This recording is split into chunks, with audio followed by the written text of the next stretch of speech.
Louisiana. Well, taking a look around Senlin now, if you looked outside today and thought it looked hazy, it's not your eyes. A thick haze in the air has engulfed across Louisiana. Tonight we're learning more about that cause.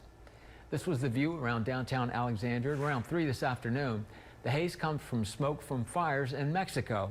Thousands of miles southwest of Louisiana, reported agriculture fires are causing the smoke to cover areas across the south, with states from Arizona to Mississippi seeing some of the haze. Parts of Texas has been experiencing hazy skies for more than 2 weeks now. The air quality may be harmful to people with asthma or other breathing disorders. If you are experiencing disordered breathing, you may want to reduce outside exposure where possible.